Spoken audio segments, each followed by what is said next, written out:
So I am here with Chris Vickery, and you're a director of cyber research with UpGuard. And this is the Threatpost talk show here at RSA, and I want to let Chris introduce himself. He is one of the foremost researchers on the internet finding insecure data.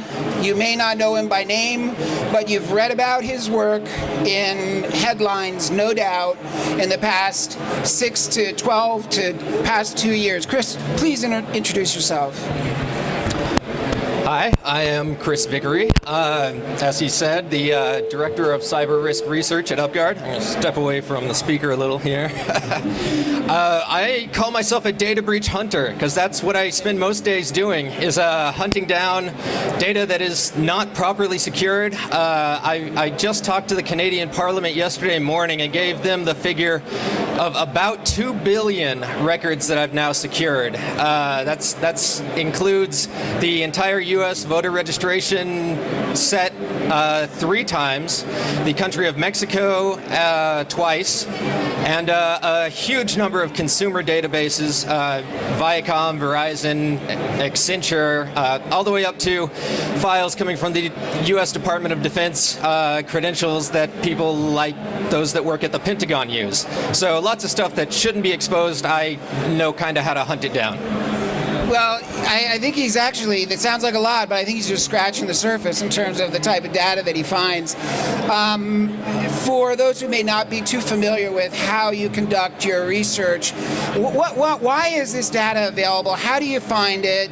And what is this common thread mistake that we see playing out again and again? Well, the themes that I come across most often are inherent to humans. It's just a flaw that we have. People are looking for ways to cut corners. So they'll decide, hey, if I put this resource out on the internet somewhere and don't add a password, all of my other scripts and devices can easily connect to it. The problem is they don't think anybody's going to find it. But then guys like me come along, and a lot of people with less noble intentions, and they will do malicious things when they come across data sets like that. There's also an aspect of people not quite understanding the technology as well as they should. Somebody assuming that a certain setting does something, but it actually does something else, and not checking to make sure that everything is as locked down as it could be. So one of the things that is news today is some of your latest research around yet more insecure data that is just lying there on the internet. And I think this is really interesting. I'd love for you to share with us. It ties right into the sort of the abuse of data that we're seeing in social media, and some of the tangential companies that are working with Facebook and working with social media and profiling us. And you had yet some more research that you guys published today on that topic. Yeah, this morning we put out a report on a semi-recent discovery. It involved one file that was compressed and uploaded to a cloud file repository one file that decompressed to be 1.2 terabytes in size, a huge,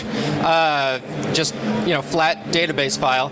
I believe it was all new line delimited JSON, and it contained records on 48 million people. Part of what they had done, apparently because the logs show this that are within the record set, is taken the Facebook search function, put in a special query related to phone numbers and email addresses and such, and gathered a lot of data on people just automatically, like a bot doing it over and over and over, scraping the stuff, because they had put together from disparate other resources what an email address might be tied to a person and other things like that. That's just part of it, but that's important to note because Facebook recently disabled that ability because it could be abused, and this is a perfect example of somebody abusing it. So let me get this straight. Was this data from Facebook? I mean, was it Facebook data? You could call it Facebook data, but that's only one angle on it. There was also LinkedIn data, Twitter data, Zillow data, and a lot of data coming from a lot of sources that sell consumer data, like payday loan sites and other commentary and news sites. And they sort of scraped all of this. Was it public data, or was it through predetermined relationships with these social media and these sort of information gathering social sites? It was a mix. It was both publicly scrapable as well as things like what bank you use, things like that, stuff that you wouldn't be able to easily gather on 48 million people. A lot of fields like that as well. And so what did they do? They cross-referenced stuff, and they figured out, like, this is Tom's Facebook information, this is Tom's LinkedIn information, this is Tom's Twitter information, this is Tom's profile on Zillow, and pooled it all together and created a little dossier on me? Yes, but it gets a little bit more advanced than that. If you gather data on somebody named Tom, or you throw in the last name as well, you're going to get a lot of duplicates. Yeah. And who knows if that's an individual person. But when you can line up advertising tag IDs that are uniquely given to people, like their cookies and such, and the IP address and the phone number and the place you work and all that, suddenly these other sources start to look more credible, and they can be matched up more definitively.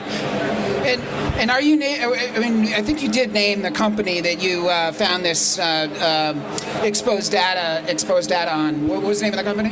The name of the company was LocalBlox, LOCALBLOX. And they do have a Facebook app. I don't know to what degree the Facebook app may have been used in gathering this data, but you can also sign in via Facebook into their communities area on their website, and I don't know what other methods they would have personally. So what were they doing? What were they doing with this data? Do we know what they were doing? They were selling it. They were selling it. And do we have any idea? I mean, are they pretty public about who they sell their data to? They're public about selling it. They're not public necessarily about who they sell it to. Okay, well, we can just imagine who they sell it to. Advertisers. I mean, does it get any more sinister than advertisers when you think about people who are creating these dossiers on us? I mean, are they selling them to governments? Are they selling to insurance agencies? Or? Well, it could be all the above, but it was interesting. I ran a search for at NSAgov, or NSA, whatever their real domain is, and there were quite a few people that had logged into some of these consumer sites from their NSA email address, and then you can cross-reference that to their home address. You can cross-reference that to their phone number. You can use the phone number to enumerate if they have, you say, a Twitter profile or whatever. You can go all these different directions. So hostile intelligence agencies would love a huge cache of data like this. Yeah. And I'm sorry, I think somewhere I may have lost, like, where was this data available? Was it in AWS? Was it, tell me a little bit about where this data actually resided.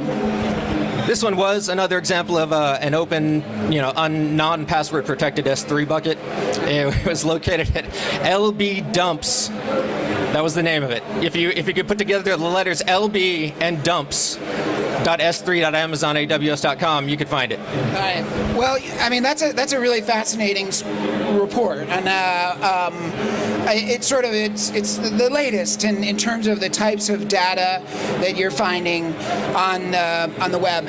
I guess you hear about breach after breach after insecure database after insecure database, and you hope things are going to get better. You hope that it's gotten so bad it can only get worse. What's your take in terms of where we're at today in terms of leaky information and data that's available, that you're finding on the internet? Is there more or less? Are we getting better? Are we getting worse?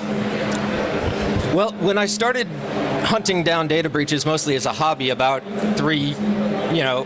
give or take about 3 years ago, it was pretty much a hush-hush thing. If there was a breach, companies always tried to sweep it under the rug and not talk about it, and we're kind of afraid of touching the topic. we've progressed a little bit in the past few years in that people are not as ashamed to admit that maybe a hacker had targeted them or something like that. It happens.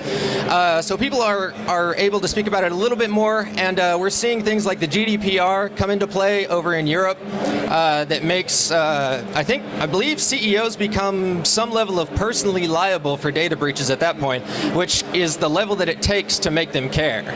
Well, I think that raises an interesting question. I mean, if private sector isn't going to get better at securing data, are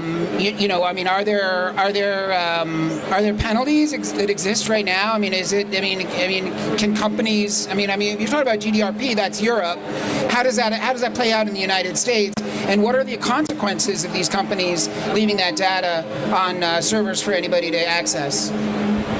Well, there are penalties on the books, but they are rarely enforced. Oftentimes, there is not much of a penalty that a company faces.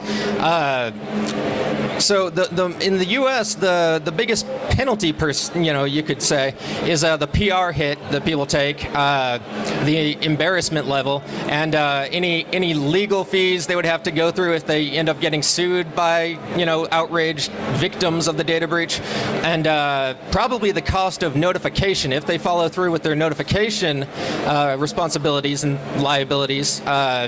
Just the cost of stamps, can end up being pretty expensive for millions of people. Well, Chris, I really thank you so much for your time. I follow your work. It's fascinating, and I really look forward to reading about your next breach, and I hope that my name's not in any database that you find. I'm sure you're in some of them. All right, thank you very much.